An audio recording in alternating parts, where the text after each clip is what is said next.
Halo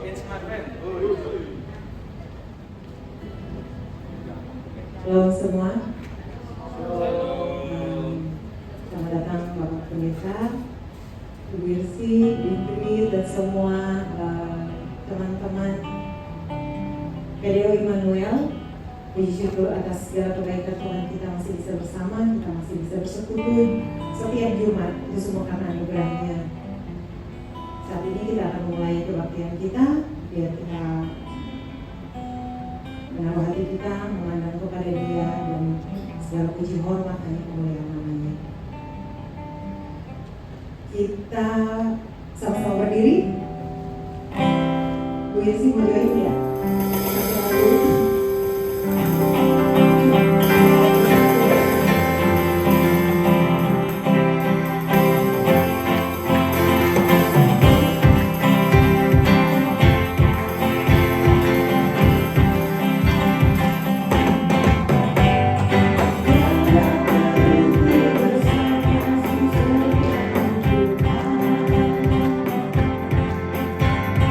Panjang dan lebar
di siang hari di sepanjang hidup kami. Ya Tuhan, terima kasih saat ini ya Tuhan, kami akan bersekutu, kami akan memuji memuliakan nama-Mu. Kami pun ya Tuhan mau mendengarkan firman Tuhan, kami mau diajar, berikan kami hati yang lemah lembut, agar supaya ya Tuhan firman Tuhan jatuh ke tanah yang subur, sehingga bisa berbuah dan memberkati ya Tuhan banyak orang. Kami mengucap syukur Tuhan, mau berkati ya Tuhan seluruh ya Tuhan yang terlibat dalam ibadah ini, supaya ya Tuhan semuanya yang kami lakukan hanya untuk memenuhi kemuliaan nama di dalam nama Tuhan Yesus Kristus kami berdoa. Haleluya. Amin.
kami dan menyertai kami. Terima kasih Bapak atas kehadiran-Mu di dalam kehidupan kami. Biar di hari Jumat ini kami bisa menikmati kebaikan-Mu dan mendengarkan sedikit inspirasi dari firman-Mu di tengah badai kehidupan kami. Terima kasih Bapak atas firman yang dapat kehidupan kami. Kami berdoa supaya kehidupan kami kasih karunia dan kuasa untuk bisa mengelola apa yang sudah Kau berikan. Terima kasih Bapak. Dalam Yesus kami berdoa. Saya menurut firman Tuhan katakan sama-sama. Amin. Amin. Amin. Selamat siang. Silahkan duduk teman-teman semua. You guys okay? You guys good? Semoga semua keadaan sehat. Mungkin nggak semua dalam keadaan yang terbaik yang kita bisa bayangkan, tetapi setidaknya percayalah bahwa Tuhan belum selesai dengan Anda semua. Tuhan belum selesai menyelesaikan rencananya bagi Anda dan saya. So no matter what season you are in, nggak peduli keadaanmu seperti apa, tolong jangan kehilangan pengharapan. Itu aja. Kenapa? Karena hari ini saya bicara tentang sesuatu yang ada hubungannya sama pengharapan. Setuju nggak? Pengharapan ada sesuatu yang kita butuhkan. Betul ya? We only hope. Karena kita nggak selalu bisa dapat jawaban di masa dengan cepat gitu. Nah, karena kita belum bisa dapat jawaban dengan cepat, maka yang kita butuhkan adalah pengharapan untuk terus maju ke depan. Makanya hari ini saya nggak bakal pakai PowerPoint karena pertemuan saya akan simpel aja. Saya hanya mau bicara tentang badai. Kenapa? Karena saya rasa badai ada sesuatu yang relate untuk kita semua. Beberapa di antara kita mungkin tidak selalu mengalami badai seperti hujan dan angin, tapi kita punya badai lokal kita sendiri. Betul ya saudara? Badai lokal bisa banyak hal. Kadang badai itu bisa berarti ada dalam kesehatanmu. Asam urat aman, bapak-bapak di sini? Aman. Darah tinggi aman, diabetes aman, semua di sini. Itu kenapa? Karena banyak hal yang terjadi di kehidupan kita. Kadang bisa tiba-tiba tagihan kita datang dan kita mungkin belum punya cukup budget untuk ngurusinnya. Kadang bisa berarti kesehatan kita tampaknya tidak seperti kita bayangkan. Kadang bisa berarti bahwa rumah tangga kita mungkin sedang di ujung tombak. Beberapa banyak hal terjadi dan bahkan mungkin beberapa dari saudara mungkin lagi deg-degan dengan pekerjaan yang kau miliki sampai hari ini. So poin saya adalah everyone face their own storms. Semua orang punya badai mereka masing-masing. Nah, saya tentu hari ini tidak bisa bahas tentang bagaimana cara menghilangkan badai karena badai adalah bagian dari kehidupan. Badai kita nggak bisa kalau nggak ada badai itu agak ribet juga saudara. Makanya saya mau kita sama-sama buka di Matius 14 ayat 22 sampai 33. Nah, makanya saya akan bacakan dulu Matius 14 ayat 22 sampai 33. Kita akan renungin sama-sama. Dan saya harap dengan waktu singkat ini saya bisa membagikan beberapa pelajaran yang membantu saudara menjalani kehidupan bersama Tuhan. Nah, saya akan cuma baca dari ayat 22 sampai 40. Sesudah itu Yesus segera memerintahkan murid-muridnya naik ke perahu dan mendahuluinya ke seberang. Sementara itu ia menyuruh orang banyak pulang. Dan setelah orang banyak itu disuruhnya pulang, Yesus naik ke atas bukit untuk berdoa seorang diri. Ke hari sudah malam, ia sendirian di situ. Perahu murid-muridnya sudah berapa mil jauhnya dari pantai dan diombang-ambingkan gelombang karena angin saat. Saudara bisa lihat bahwa di sini didapati bahwa setelah Yesus sesudah itu, maksudnya setelah Yesus selesai mengajar, Yesus memerintahkan murid-murid naik ke perahu dan mendahulunya seberang. Jadi saudara kita bisa lihat bahwa Yesus yang suruh mereka seberang. Kenapa Yesus suruh mereka seberang? Ya karena ini saudara, Yesus adalah tipikal pemimpin yang mengajarnya learning by doing. Itu istilah itu ya, learning by doing. Jadi Yesus bukan tipikal pemimpin yang teoritis, walaupun dia juga mengajar, tapi dia tipikal orang yang mengajar itu learning by doing. Jadi jika saudara bisa lihat bahwa di ayat 24 bilang bahwa misalnya sebenarnya yang bikin, yang mengizinkan terjadi mereka ada di situ sehingga karena badai itu Yesus sendiri. Jadi saudara bisa lihat ya bahwa Yesus itu tipikal yang learning by doing, dan saya rasa itu salah satu prinsip kepemimpinan yang sampai detik ini kalau kita bisa membagikan ke banyak perusahaan dampaknya bisa besar sekali. Nah, tapi di sini ada satu pelajaran yang kita membagikan dulu, saya langsung cepat aja di antara 3 pasal ini. Ini saudara, nomor 1 kita pelajari tempat di mana matahari paling cerah dan langit paling biru justru ada di padang gurun. Kita belajar pertama hari ini. Tempat di mana matahari paling cerah dan langit paling biru justru ada di padang gurun.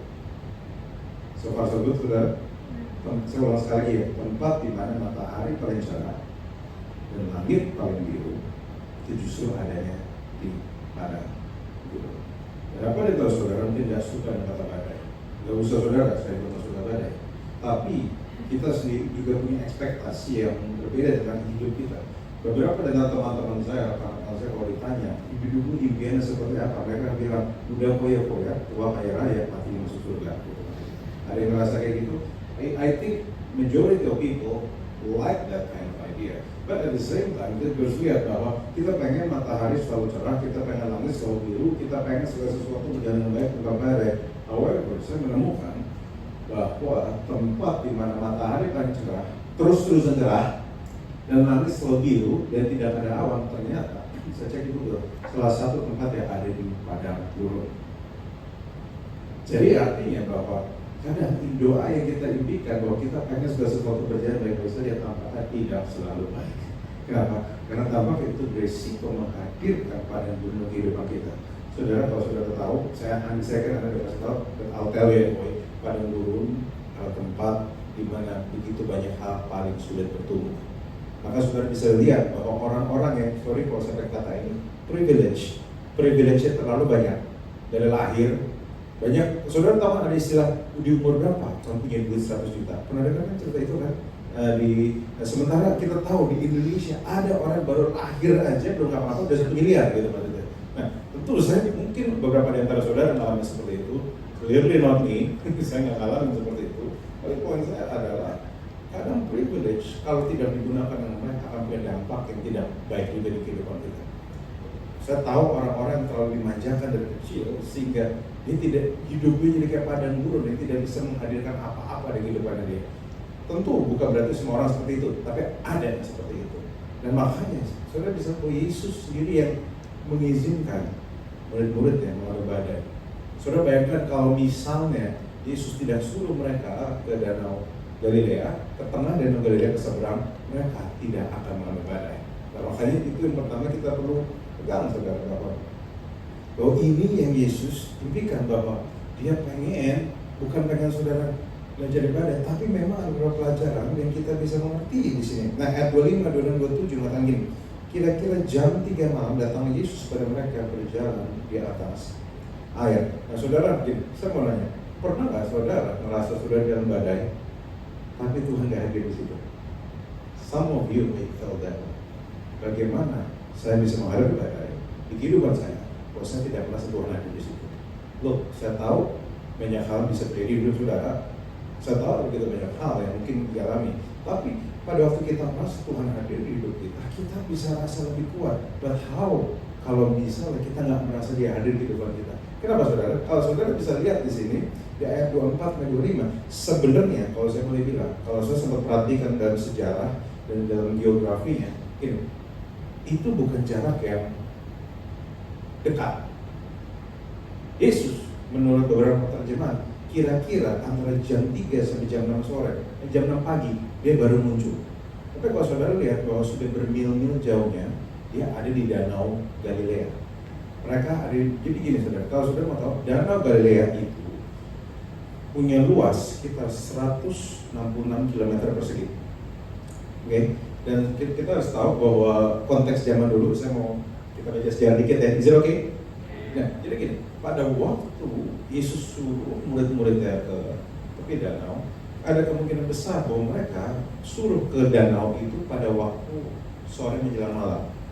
Kenapa? Karena nelayan ngurusin naik ke perahu itu tengah malam. Kalau saudara tahu, namanya orang mancing, namanya orang nangkap ikan tidak pernah siang bolong, nangkapnya malam. Jadi mereka terbiasa malam. Dan kalau saudara lihat setelah Yesus melakukannya, jadi artinya kalau saudara lihat di ayat sebelumnya, Yesus sudah melakukan sesuatu.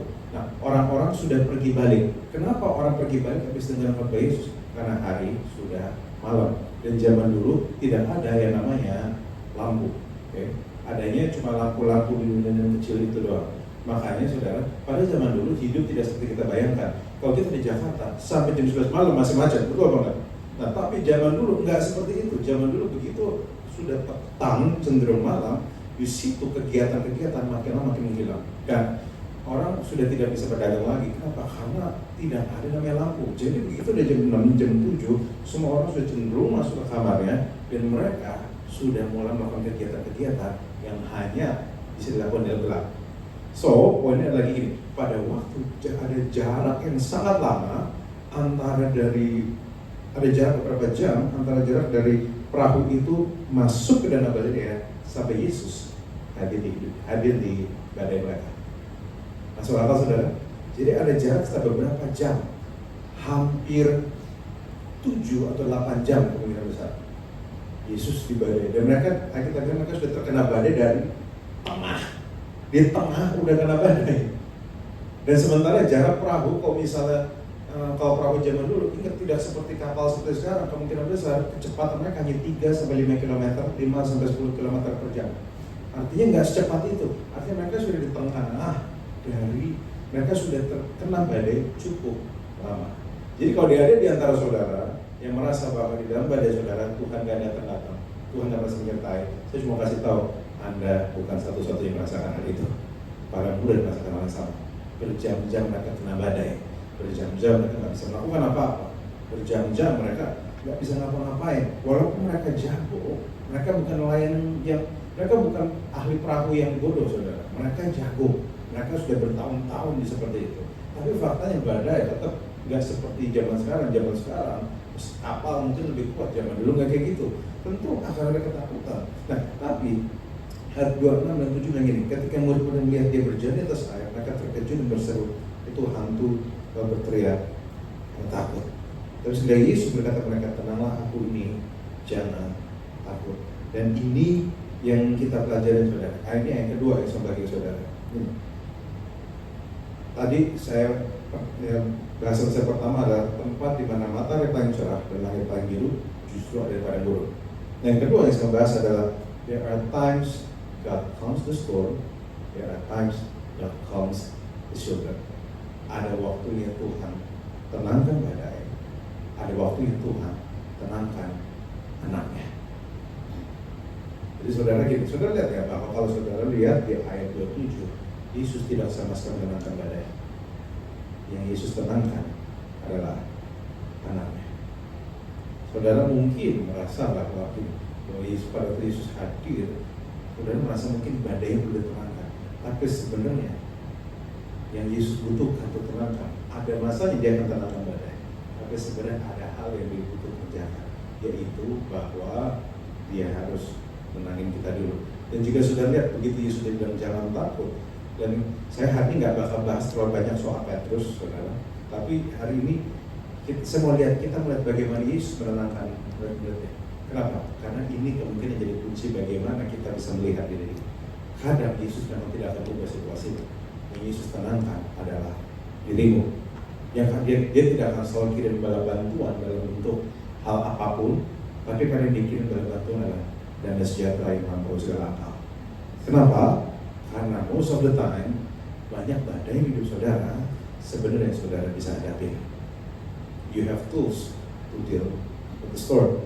Dan bahkan saudara juga lihat bahwa pada waktu Yesus hadir di sana badainya langsung berhenti. Kadang yang Yesus pengen ubah itu bukan keadaanmu. Yang Yesus pengen ubah adalah kita. Kenapa? Sudah lihat pada waktu sudah lihat acara itu, lihat keadaan ini, murid-murid sehabis badai ini berubah sama sekali. Kalau saudara lihat di Matius 8 sebelumnya, saya lihat bahwa ini bukan pertama kali Yesus menenangkan badai. Ini kedua kali Yesus menenangkan badai. Yesus pertama menenangkan badai dan murid-murid bilang misalnya bahwa, hey, ini orang siapa sampai badai ini bersama dia. Tetapi kalau saudara lihat di badai berikutnya yang ini, semua orang akhirnya dibilang, ayat 3 bilang, orang-orang di perahu menyembah dia, katanya sesungguhnya engkau anak Allah. Saudara, kenapa Yesus melakukan hal ini? Yesus ini yang saya percaya. Yesus bukan cuma ingin saudara punya iman kerumunan, tapi saudara, Yesus ingin saudara punya iman yang personal sama dia. Dan kadang Yesus izinkan ada badai karena storm makes us experience the goodness of God. Badai adalah tempat tercocok untuk saudara mengalami kebaikan Tuhan. Gini, saudara, saya mau nanya, ada yang saudara pengen mengalami mujizat di hidup saudara? Ada? Beberapa di antara kita pengen mengalami mujizat. Tapi ini yang kita perlu mengerti satu hal, saudara. Untuk ada mujizat, harus ada yang hancur dulu. Harus ada badai dulu. Harus ada yang, berantakan dulu. Karena seringkali kita sadar bahwa tidak ada yang mustahil bagi Tuhan. Dengan cara Tuhan mengizinkan diri kita ada di keadaan yang mustahil. Apakah ini enak didengar? Tentu saja tidak. Saya sampai ngomongnya juga deg-degan, saudara maksud. Kenapa? Karena saya cuma bisa bilang bahwa misalnya tentu segala tidak mudah. Gini saudara, kalau ini mudah, semua orang akan melakukannya. Kalau ini mudah, semua orang akan bisa beriman dengan mudah. Tapi kenyataannya kita mengalami badai sampai akhirnya membuktikan bahwa ini tidak semudah itu. Tapi saya suka apa yang Yesus ngomong sama Petrus, saudara. Dia begini bahwa Petrus ayat 2 begini. Lalu Yesus berseru menjawab dia, Tuhan, apabila Engkau itu suruhlah aku datang padamu di atas air. Kata Yesus, datanglah. Maka Petrus pun berperahu berjalan di atas air mendapatkan Yesus. Ketika dirasai tiupan angin, takutlah ia dan mulai tenggelam berteriak, Tuhan, tolonglah aku. Segera Yesus mengulurkan tangan mengganggil dan berkata, hai orang kurang percaya, mengapa engkau bimbang? Saya izinkan saya bagikan pertolongan saya hari ini. Saudara lihat gak bahwa Yesus sekali lagi dia adalah pemimpin yang learning by the way. Yesus nggak sekedar share teori, tapi Yesus mendorong saudara untuk ikutan di dalam berpartner di dalam situasi yang ada. Dia pengen saudara juga bukan cuma sekedar lihat dia, tetapi mengalami dia. Saudara pernah dengar ya? Ada satu ayat kayak gini, kecaplah dan lihatlah betapa baiknya Tuhan. Sudah tahu ayat itu? Sampai itu kan jadi lagu. Nah, sudah pernah mikir nggak kenapa ngomongnya kecap dan lihatlah? Padahal normal harusnya lihatlah baru kecaplah. Have you ever think about that? Kan seakan-akan ngasih kita ide bahwa kamu harus tidak mengandalkan matamu dan kamu nyobain dulu. Kalau saya mau kasih analogi soal makanan, kayak gini, memberi kita ide bahwa Tuhan suruh kita gak usah terfokus dari makanan yang kita lihat, tapi tutup matamu, cobain dulu. Dan saudara, menurut saya ini salah satu bentuk perjalanan iman yang paling indah, bahwa ada dorongan untuk kita mengecap dulu, baru habis itu melihat. Kenapa? Gak usah jauh-jauh, saudara, gini, simpel aja. Kita kadang perlu belajar untuk berpikiran terbuka dan menyadari bahwa Tuhan kadang tantangan Tuhan gak selalu seperti kita bayangkan. Gak usah jauh-jauh, saudara. Makanan Indonesia banyak yang enak, tapi bentuknya gak banget. Saudara tahu? Saudara tahu nggak? Ada yang suka rawon di sini. Saya mau kasih tahu, tidak semua bule suka rawon. Bagi mereka kayak oli. Saudara, ada yang suka bubur abang-abang nggak? Yang suiran ayam dan bisa ada. Anda suka kan? Ada yang bubur diaduk di sini? Oh, bubur diaduk. Kita satu klan kita. Ada yang nggak diaduk? Hati-hati keselamatan Anda hilang. Masih coba bercanda. Nah, sudah tahu nggak bahwa kenapa kita perlu belajar berpikir terbuka karena kebaikan Tuhan? Simpel aja. Karena nggak usah ngomong soal Tuhan. Ada makan Indonesia aja. Kadang kita harus open minded dulu baru bisa makan. Kan tidak semua bentuk ya seperti kita bayangkan. Orang bule, saudara pernah nonton nggak? Ada di YouTube, ada cerita tentang orang bule ditantang makan bubur abang-abang. Dan saya baru tahu ternyata bagaimana itu menjijikan. Saya baru tahu. Ternyata bubur abang-abang itu disgusting bagi mereka. The moment they saw it, they're like, what is this? Oh no, I'm not gonna eat this. It's something like that bule. Tapi sudah tahu. Begitu mereka cedok, mereka makan, wow, I never taste this before, 10 out of 10. Ya mereka ngomong gitu kan, oh thank God I tried this, thank goodness I tried this. So ya, pada waktu mereka nggak mengandalkan mata mereka, dan mereka memilih mencoba, mereka bisa rasa bubur ini baik. Dan kadang dalam badai kehidupan sama, kadang-kadang kita harus kecaplah dulu dan lihatlah baru dan bubur itu baik. Bubur aja bisa gitu, apalagi Tuhan. Kadang kita melincirkan diri kita nggak lihat dan maju, walaupun nggak seperti kita bayangkan. Ya sudah lihat, banyak orang suka protes sama Petrus tentang ayat ini. Dia bilang Petrus kurang iman. Ya saudara, saya nggak bilang dia kurang iman. Kenapa? Karena dia bisa jalan di atas air. Ada yang bisa jalan di atas air? Nggak ada. Dia bisa, tapi cuma sebentar. Kalau saudara lihat bahasa aslinya, Yesus tidak sedang ngejek Petrus. Yesus justru ngomong, dia bilang kurang percaya, bukan tidak percaya. Saudara setuju nggak? Ada beda antara kurang percaya dan tidak percaya. Tidak percaya bicara soal punya iman atau enggak. Kurang percaya bicara soal durasi imannya. Jadi Petrus imannya benar, cuma kurang lama. That's all. Dan kenapa ini jadi relate? Harusnya beberapa dari antara saudara ada di posisi yang seperti ini. Some of you have a right faith, tetapi mungkin kurang lama aja. Kenapa saudara kurang lama? Ya simpel, karena saudara mungkin melihat keadaan sekitar saudara. Dan apakah itu masuk di akal? Masuk di akal saudara. Tapi hari ini dorongan saya cuma satu. Pandangan dia sebagai satu pribadi yang mengasihi, yang tidak menyerah terhadap kamu. Kamu belajar memandang dia, jalan terus dengan imanmu. Kenapa? Saat kamu lihat kebaikan Tuhan, imanmu di situ akan dipanjangin. So hari ini saya tahu some of you have a good faith, tapi hari ini ada dorongan dari Tuhan, bukan cuma untuk sekedar saudara percaya, tapi saudara mengalami dia. Ada satu statement yang bilang gini, karena dia begini, saya ada seorang hamba Tuhan bernama Charles Haddon Spurgeon bilang gini, saya sudah mencoba belajar mencium badai yang mendorong saya ke arah batu pencuri. Bahasa Inggrisnya gini, I've learned to kiss the waves that push me against the rock of ages.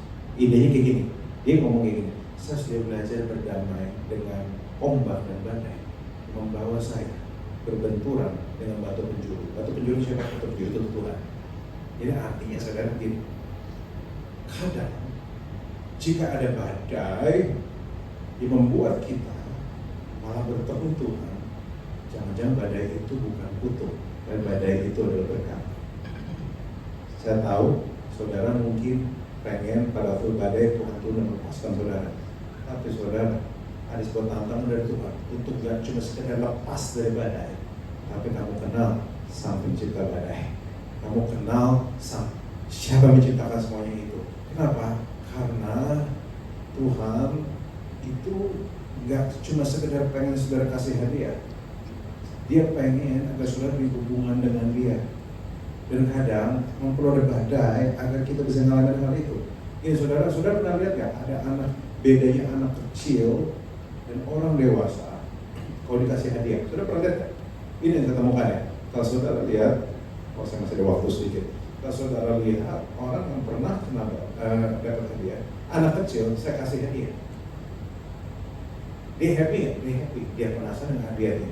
Tapi ini yang saya tahu, dia nggak tertuju mukanya ke saya, dia tertuju sama hadiah yang saya kasih. Sampai orang tuanya bilang, say thank you sama om dong, say thank you sama om. Kenapa? Karena matanya tertuju sama hadiah. Tapi beda kalau orang dewasa dikasih hadiah, saudara perhatiin ya. Orang dewasa dikasih hadiah, misalnya kamu dikasih hadiah yang bagus, saudara pertama akan happy dengan hadiahnya. Apalagi kalau itu parfum yang mahal gitu misalnya. Mungkin kalau ladies di sini, misalnya kebanyakan temanmu kasih parfum mahal kayak apa ya, berkarat gitu misalnya ya. Bukan berkarat ya, berkarat gitu. Dan mahal banget, dan kamu suka parfumnya. Ini yang saya tahu, orang dewasa dikasih sesuatu, melihat hartanya berharga. Habis itu, dia lihat pemberinya lagi. Kenapa? Karena orang dewasa tahu, this is more than just a gift. Ini ada sebuah dorongan untuk yang diberi tahu bahwa sang pemberi peduli dengan yang diberi. Betul nggak saudara? Ini sebuah dorongan bahwa sang yang diberi itu harusnya sadar bahwa sang pemberi itu peduli dengan diberi, dan sang pemberi mengasihi yang diberi, dan sang pemberi pengen punya relationship yang deeper dengan yang diberi. Karena kalau kita nggak peduli orang, kita tidak akan kasih hadiah, kita akan kasih dalam chat aja, God bless you ya, aku berdoa untukmu. Didoain aja enggak maksudnya, kita doanya cuma di chat doang kita maksudnya. Nah, poin saya adalah kalau misalnya apa yang kamu alami hari ini malah membuatmu bisa bilang sesungguhnya kau anak Allah, dia cuma bisa bilang it is a blessing. Kalau kau kenal dia, kau diubahkan oleh dia. Saya mau kasih tahu, badai itu akan jadi the least of your worries. Kenapa? Karena kadang-kadang pada waktu saudara bertemu dengan Tuhan, saya nanti musik, pada saudara bertemu dengan dia, tiba-tiba kacamata saudara tentang badai berbeda. Kenapa? Karena kadang yang kita butuhkan bukanlah solusi atas badai itu, tetapi perspektif baru dan cara melihat badai itu. Saya tahu ada orang-orang yang tadi merasa istrinya sangat bermasalah atau suaminya bermasalah, tetapi begitu mereka dulu bertemu Tuhan, tiba-tiba mereka tidak melihat istri dan suami sebagai bagian dari masalah lagi. Bahkan mereka mengasihi, iya saya pilih dia gimana pun juga, dia itu bobor Tuhan. Tapi entah kenapa, I know God loves you, saya dikasih Tuhan dan saya mau memberi kasih. Dan tiba-tiba yang punya masalah mereka hilang, simply karena perspektifnya berubah. Tiba-tiba ada kasih hadir di situ. Poin saya adalah ini, saya akan tutup dengan statement yang saya tulis di postingan saya beberapa minggu lalu. Saya nggak tahu ada yang saudara baca atau enggak, tapi saya ngomong begini, kalau badai hidup menerjang malah bikin kamu gentar dan banyak doa, mungkin badai itu berkat, bukan berat. Kalau masuk penjara, kalau dalam Yesus of course, malah masuk penjara malah bikin kamu refleksi, bikin kenal sama pribadi Tuhan. Memang itu nggak mudah, tapi itu indah. Kalau kacaunya pernikahan dan hubungan malah bikin kamu mikirkan ulang soal hubunganmu, terpaksa belajar lagi soal relationship, dan akhirnya kamu malah mengandalkan Tuhan, mungkin itu mujizat dalam saya. Kalau rusak di badan kamu, malah bikin kamu bertobat. Misalnya ada yang udah obes parah, malah bikin bertobat, belajar kesehatan, mulai olahraga, mulai menyuarakan kesehatan, mulai olahraga lari dan sebagainya. Jangan-jangan itu memang baik, karena ada kehendak Tuhan untuk belajar dari kesalahan. Dan kalau rusaknya keluarga, saya tahu beberapa dari saudara tidak lahir dari keluarga yang baik dan bagus. Beberapa dari saudara mungkin yatim piatu, beberapa dari saudara mungkin broken home, dan mungkin beberapa di antara Anda mungkin ada trauma dan pernikahan dan sebagainya. Tapi ini yang saya baca, kalau rusak keluargamu, malah bikin kamu berdoa, Tuhan tolong saya, dan berpikir, saya gak mau jadi kayak gitu. Jangan-jangan memang kamu adalah salah satu diberkati Tuhan. Kenapa? Karena kamu ada power yang berbeda, bahwa apa yang terjadi di keluargamu tidak harus terjadi di kehidupanmu. The bad things that happen in your past doesn't have to happen for you. It doesn't have to happen to you.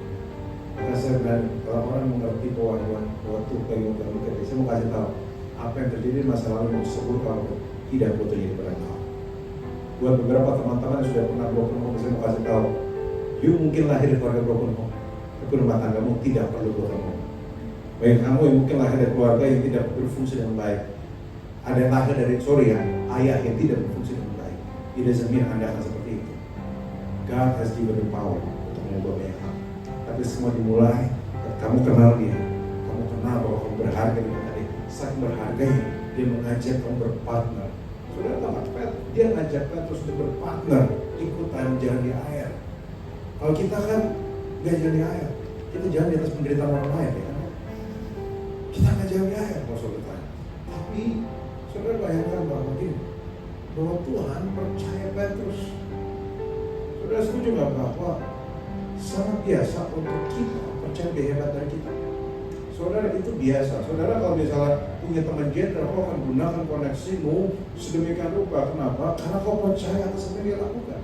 Dampaknya ini. Tapi ada sesuatu yang berbeda. Pada dia sang jenderal percaya kamu. Kita ini siapa? Kita kan ramah-ramah ginang gitu.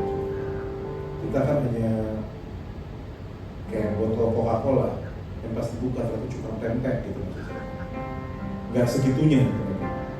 Tapi saya tahu ini lebih hebat dari jenderal, tapi dia mau berpangkat rendah. Dia mau mengajak kamu dan pertolongan bersama dia. Sampai akhirnya Anda dan saya bisa bilang, siapa dan pihak dia? Betapa baiknya Tuhan. Makanya Tuhan lebih tertarik mengubah Anda, mengubah kita dibanding mengubah keadaan kita. Kenapa? Karena saya kasih tahu, biasanya sebenarnya Anda punya kuasa untuk mengubah keadaan Anda. Tinggal perspektifnya jadi. So when God change you, sama aja dengan God change your circumstances. Dan saya berdoa supaya dalam keadaan ini, saya bisa mengalami Tuhan. Dan saudara sadar bahwa juga sungguhnya dia anak Allah untuk mengubah kewahyuan, mengubah kehidupan saudara. Engkau akan lahir sebagai pribadi yang berbeda. Dan saya berdoa dari situlah terobosan Tuhan terjadi di kehidupan. Amin. Sampai situ aja. Sudah diberkati. Alhamdulillah selamat sampai. Mari kita berdoa. Saya mau ajak kita nyanyi lagu ini kali ya. Kau kuatkan aku bertahan, Kau harapan dalam kesusahan, Kau buktikan kesetiaan-Mu Tuhan, Engkau adalah iman-Mu. Kau kuatkan aku bertahan, Kau harapan dalam kesusahan, Kau buktikan kesetiaan-Mu Tuhan, Engkau adalah iman-Mu. Saya berdoa kepada saudara. Tadi yang saya sudah sempat ngomong adalah tempat dengan matahari paling cerah dan langit selalu biru itu di padang gurun. Tapi badai walaupun Anda nggak suka, badai lah yang membawa benih-benih kehidupan. Tempat di mana ada hujan, ada badai, walaupun memang ada banyak bisa bikin longsor, ada eksesnya, tetapi di situ juga ada banyak kehidupan di situ. Sometimes God allows storms in your life to bring out life in you. Dan karena life bisa dimulai dari mengenal kebaikan Tuhan. Saya berdoa supaya bagi saudara-saudara yang pernah berada di hidup, saya nggak bisa pura-pura menghibur saudara bahwa badai itu akan mudah. Itu bohong. Maka saya cuma bisa bilang bahwa karena badai-badai itu mau nggak ada badai, nggak ada hujan angin, maka nggak ada sesuatu yang bisa bertumbuh. Saya ingat pada waktu kecil saya ke puncak dan saya lihat ada puncak dulu curah hujannya sangat banyak. Dan saya lihat ada tanaman-tanaman rumput yang menembus aspal. Kenapa? Karena ada badai yang kuat. Ini mau mengatakan bahwa mereka bisa menembus tantangan yang bernama aspal. Kalau misalnya rumput aja bisa gitu, apalagi Anda yang cintai Tuhan, yang melengkapi itu aplikasi gitu. Dan yang pengen Tuhan perkenalkan diri sama Anda. I hope saudara bisa dapat kekenalan dan sejahtera apa segala hal. Karena seringkali itu lihat Anda itu life is not easy, but God is. Terima kasih atas kebaikan kamu Tuhan. Aku berdoa supaya ada ketenangan jiwa di hati kita. Thank you for loving us. Terima kasih dan sejahtera apa segala hal. Beberapa di antara kami mungkin akan ditanamkan badai yang oleh Tuhan. Dan beberapa di antara kami mungkin sebelum badai tenang akan kau tenangkan lebih dahulu. Aku berdoa bagi teman-teman yang saudara hadir yang hari ini punya gangguan kecemasan, anxiety, kekhawatiran. Aku berdoa biar damai sejahtera yang membawa segala akal, menembus hati dan pikiran. Saudara, karena kadang mental health-mu, kau butuh Tuhan juga untuk kau bisa menenangkan kesehatan mental. God is the author of peace, joy, and righteousness. Dan saya berdoa supaya sambil saudara belajar hal-hal praktis tentang mental health, saudara juga sadar bahwa hubunganmu dengan Tuhan terus sanggup membantu. Dan juga serta kenal Dia menciptakan. nggak bisa ngerti itu akan mengubahkan kami. Thank you Tuhan, Hamba sudah berbicara tapi kalau belum, thank God for your love. Aku berdoa untuk penerima di orang ini, di smartphone ini. Kau berkati mereka, kau berikan damai sejahtera mereka, kau berikan mereka kemampuan dan hati untuk bisa mengelola apa yang harus diberikan. Thank you Lord, di dalam nama Yesus. Amin. Tuhan berkati saudara semua.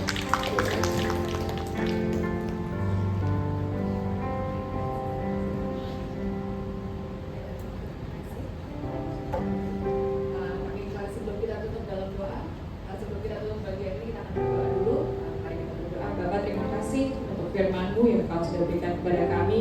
Terima kasih untuk segala kebaikan yang Kau nyatakan di dalam hidup kami. Bapak, terpujilah Engkau, ajarlah ketetapan-ketetapan-Mu kepada kami. Dengan bibir kami akan menceritakan segala hukum yang Kau ucapkan. Atas petunjuk teringat-Mu, kami akan bergembira seperti atas segala harta. Kami hendak merenungkan titah-titah-Mu Bapa dan mengamati jalan-jalan-Mu. Kami akan bergemar dalam ketetapan-ketetapan-Mu. Firman-Mu tidak akan kami lupakan.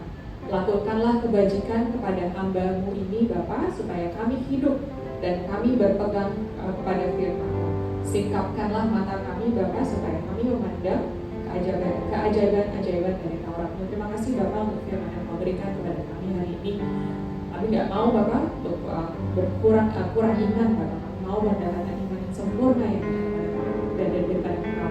Terima kasih Bapak untuk firman-Mu yang menguatkan kami dan mengingatkan kami untuk terus berpegang kepada Engkau sebagai pencipta langit dan bumi dan segala isinya.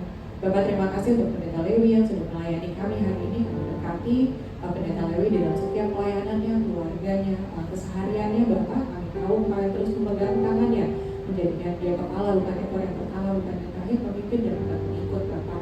Di dalam setiap pelayanannya dan aktivitasnya, Engkaulah yang akan menyatakan kemuliaan-Mu di dalam hidupnya. Kami berkati Pendeta Lewi Bapak. Dan terima kasih juga Bapak untuk setiap dari kami hari ini yang meluangkan waktu. Kami tahu Engkau yang memanggil kami untuk hadir di ruangan ini untuk mendengar firman yang datangnya dari Engkau Bapak. Biarkan firman ini tumbuh di tanah yang subur, supaya berbuah banyak dan bertumbuh Bapak, berakar dan menjadi berkat buat orang lain juga. Di dalam setiap aktivitas kami di Smart Friend, di dalam pekerjaan kami, biarkan nama-Mu yang dimuliakan Bapak, bukan dengan kuat dan gagah kami, tapi karena Engkau di dalam kami. Biarkan firman-Mu menjadi pelita bagi kaki kami dan terang bagi jalan kami Bapak, dan apapun yang kami lakukan akan berhasil karena Engkau beserta dengan kami. Terima kasih Bapak untuk perusahaan ini, untuk kami bekerja Smart Friend. Kami berkati jajaran direksi, kami berkati setiap karyawan yang ada di dalamnya. Kami percaya Bapak, Engkau yang akan membuat perusahaan ini bertumbuh lebih dahsyat lagi, dan kami percaya kalian terus akan memegang tangan kami di dalam setiap dokumen yang kami review, setiap meeting yang kami jalankan. Biarkan kami menjadi garam dan terang Bapak, dan ketika kami menjadi garam dan terang, kami tahu Engkau beserta dengan kami dan Engkaulah yang menaikkan kami Bapak. Terima kasih juga buat setiap dari kami, untuk keluarga kami, kesehatan kami Bapak, semua rencana-rencana kami untuk akhir pekan yang akan kami hadapi minggu ini. Biarkan sukacita datangnya daripada Bapak ada terus di dalam hidup kami, dan kami tahu ketika kami berjalan dengan Engkau, kami terus melangkah dengan iman penuh. Kami bisa berjalan di atas air, kami bisa memindahkan gunung-gunung karena kami memiliki iman sebesar biji sawi, dan kami tidak takut bahaya karena Engkau beserta dengan kami Bapak. Terima kasih Bapak, terima kasih untuk setiap orang yang hadir hari ini. Kami percaya ketika nanti kami kembali ke tempat kerja kami masing-masing, kalian terus beserta dengan kami. Kami percaya juga Bapak, untuk negara Indonesia yang akan berulang tahun sebentar lagi. Kami percaya Engkau yang akan memberkati negara ini terus Bapak. Kami akan melihat satu perubahan yang masif yang datangnya daripada Engkau. Kami akan terus berdiri dan berdoa Bapak untuk bangsa ini supaya mereka melihat kemuliaan, dan berkat-Mu akan turun dan tercurah kepada setiap orang Indonesia, dan mereka akan memuliakan nama-Mu Bapak. Terima kasih Bapak, kami serahkan hari ini ke dalam tangan-Mu, dan kami serahkan juga teman-teman kami yang sedang sakit. Kami percaya oleh bilur-bilur Yesus setiap orang yang sakit sudah sembuh, dan kami menerima dengan iman bahwa semua organ-organ kami menjadi sempurna Bapak, karena Engkau yang menyembuhkan dan menyempurnakan kami. Kami serahkan hari ini ke dalam tangan-Mu, dan kami siap menerima berkat dari Engkau. Kita berdiri, kita angkat tangan kita. Berkat dari Bapa yang kita mengasihi kita, dan anak yang Tuhan Yesus Kristus, Penyertaan dari Roh Kudus, ternyata kita sampai selamanya. Kita memberkati engkau dan melindungi engkau, Tuhan menyertai engkau, menyinari engkau dan wajahnya, dan memberi engkau kasih karunia. Tuhan menghadapkan wajahnya padamu, memberi engkau damai sejahtera. Yesus sudah terima berkat, Tuhan katakan sama-sama. Amin.